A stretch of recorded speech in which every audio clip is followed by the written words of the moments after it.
5.000 millones de bits de información en nuestra enciclopedia vital en el núcleo de cada una de nuestras células.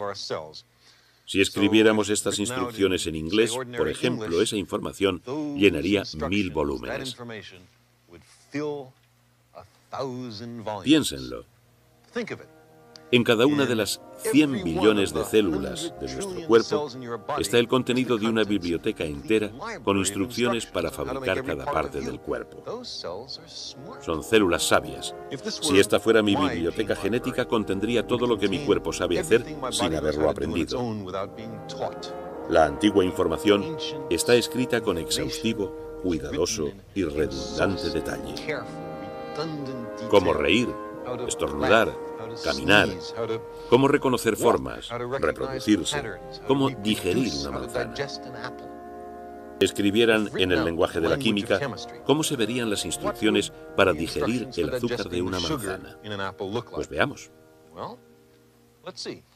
Síntesis de aminoácidos, cadenas de polipéptidos, ARN de transferencia, código genético, expresión de enzimas, fosforilación enzimática. Acople de hexosa monofosfato, ciclo del ácido cítrico. Aquí está, glicólisis anaeróbica. Comer una manzana puede parecer algo muy simple, pero no lo es. De hecho, si tuviera que recordar y dirigir conscientemente todos los pasos químicos necesarios para sacar energía del alimento, probablemente moriría de hambre. Y, sin embargo, hasta la bacteria puede hacer una glicólisis anaeróbica. Por eso se pudren las manzanas. Son el almuerzo de la bacteria. Ellas, nosotros y todos los seres intermedios tenemos instrucciones genéticas similares. Nuestras bibliotecas genéticas separadas tienen muchas páginas en común, lo cual nos recuerda la profunda interconexión de todos los seres vivos del planeta por una herencia evolutiva común.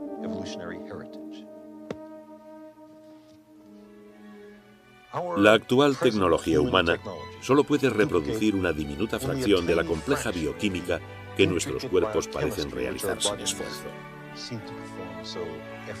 Pero acabamos de empezar el estudio de la bioquímica. La evolución la ha practicado durante miles de millones de años. El ADN sabe. ¿Qué sucedería si lo que tuviéramos que hacer fuera tan complicado que varios miles de millones de bits no fueran suficientes? Supongamos, por ejemplo, que el cambio ambiental fuera tan rápido que la enciclopedia genética precodificada que tanto nos sirvió en el pasado ya no fuera del todo adecuada. Bueno, en ese caso, ni una biblioteca genética de 1000 volúmenes sería suficiente. Para esto tenemos cerebro. Como otros órganos, el cerebro ha evolucionado creciendo en millones de años en complejidad y contenidos informativos. Su estructura refleja todas las fases por las que ha pasado. El cerebro ha evolucionado desde dentro hacia afuera. La parte más profunda es la más antigua, el tallo encefálico. Dirige varias funciones biológicas básicas, incluyendo los ritmos vitales como el latido del corazón y la respiración. Las funciones cerebrales superiores han evolucionado en 3 fases sucesivas, de acuerdo con una idea provocadora de Paul MacLean, biólogo de Estados Unidos. Coronando el tallo encefálico está el llamado complejo R. R de reptil, es la sede de la agresión, el ritual, la territorialidad y la jerarquía social. Evolucionó hace centenares de millones de años en nuestros ancestros reptiles. Así pues, en la profundidad cerebral tenemos algo parecido al cerebro de un cocodrilo. Rodeando al complejo R está el sistema límbico o cerebro de mamífero. Evolucionó hace decenas de millones de años en ancestros que eran mamíferos, pero que todavía no eran primates, como monos o simios. Es una fuente importante de nuestro ánimo y emociones, nuestra preocupación y cuidado de los jóvenes. Y finalmente, en el exterior del cerebro, Viviendo en una tregua incómoda con los cerebros más primitivos está la corteza cerebral, evolucionada hace millones de años en ancestros que fueron primates.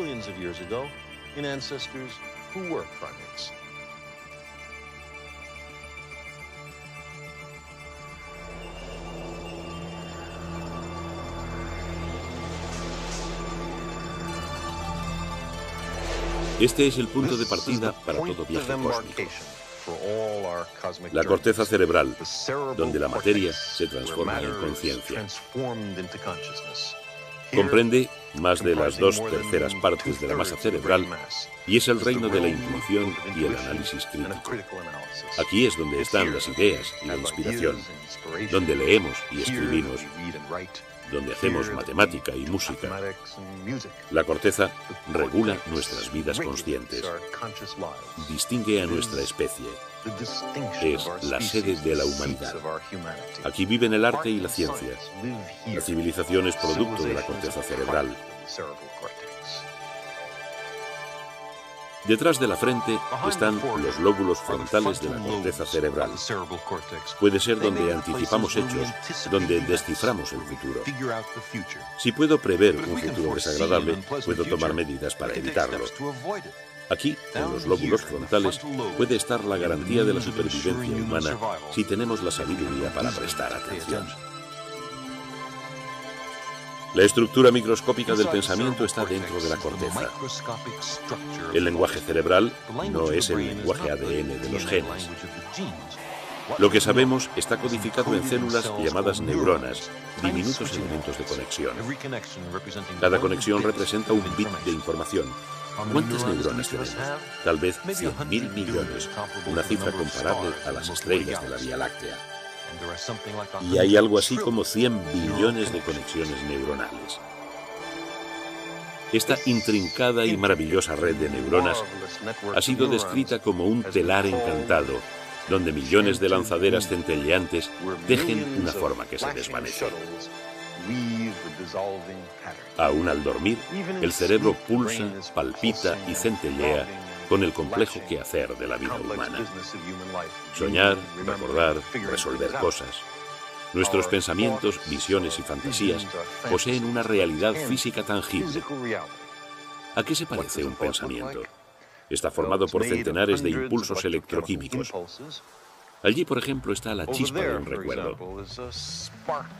Quizás el aroma de las lilas en una tarde de la infancia. Y allí va un bit ansioso por transmitir información. Quizás, ¿dónde dejé mis llaves? Las neuronas también almacenan sonidos y fragmentos musicales. Orquestas enteras tocando dentro de nuestras cabezas.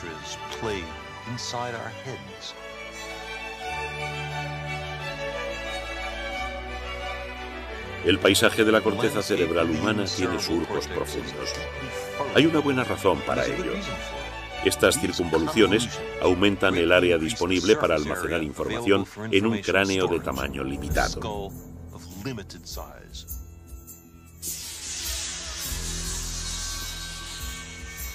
El mundo del pensamiento se divide en dos hemisferios. El hemisferio derecho de la corteza cerebral se ocupa principalmente de reconocer formas de la intuición, sensibilidad, las ideas creativas. En el hemisferio izquierdo preside el pensamiento racional, analítico y crítico.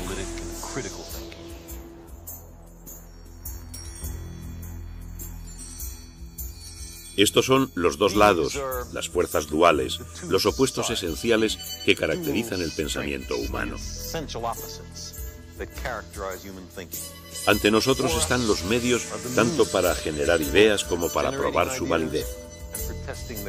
Existe un diálogo continuo entre los dos hemisferios cerebrales, canalizado a través de un inmenso haz de fibras nerviosas llamado cuerpo calloso. Es un puente entre la creatividad y el análisis, los cuales son necesarios si queremos entender el mundo. El contenido informativo del cerebro humano, expresado en bits, es comparable con el número de conexiones entre las neuronas. Unos 100 billones de bits, 10 elevado a 14 conexiones. Si lo escribiéramos en inglés ocuparía 20 millones de volúmenes, tantos como hay en las mayores bibliotecas del mundo. El equivalente a 20 millones de volúmenes es lo que cada uno tenemos dentro de la cabeza. El cerebro es un lugar enorme en un espacio muy reducido. La mayoría de los libros están arriba, en la corteza cerebral. Abajo, en el sótano del cerebro, están funciones de las que nuestros ancestros dependían para sobrevivir. Agresión, crianza infantil, sexo, la voluntad para seguir ciegamente al líder. Muchas cosas que aún reconocemos en la vida actual. Las funciones superiores, como pueden ser la lectura, la escritura, el lenguaje, parecen localizarse en lugares específicos de la corteza cerebral. Por otro lado, cada recuerdo parece estar almacenado en muchos puntos separados en el cerebro. Los recuerdos antiguos están en muchos lugares.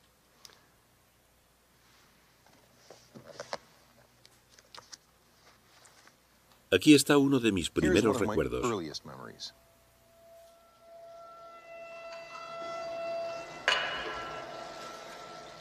Eres un buen chico. La comida está casi lista.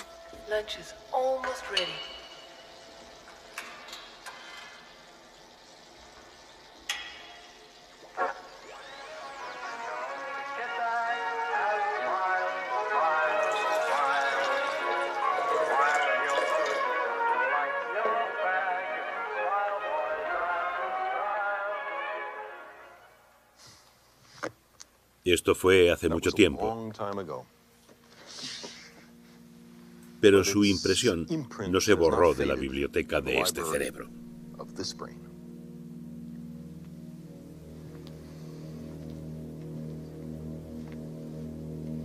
El cerebro hace mucho más que recordar. Compara, sintetiza, analiza, genera abstracciones.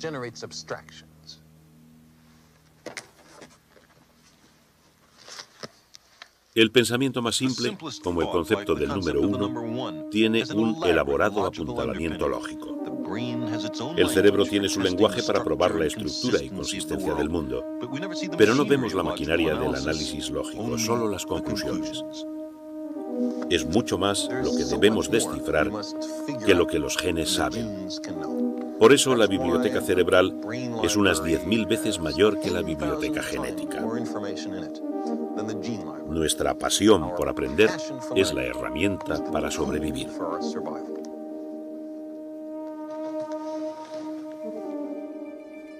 A diferencia de los libros mohosos de la biblioteca genética, donde difícilmente cambia una palabra en un siglo, la biblioteca cerebral tiene libros con hojas intercambiables. Constantemente agregamos nuevas páginas y volúmenes.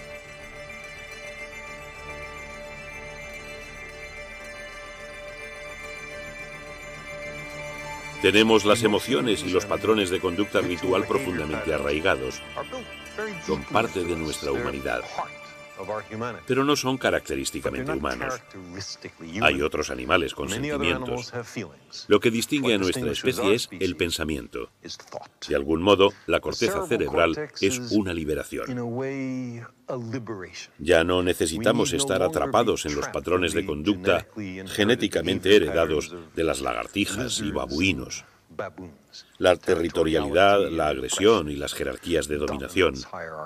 Somos responsables en gran medida de lo que se introduce en nuestro cerebro, de lo que los adultos terminamos valorando y sabiendo. Sin estar ya a merced del cerebro de reptil, podemos cambiarnos a nosotros mismos.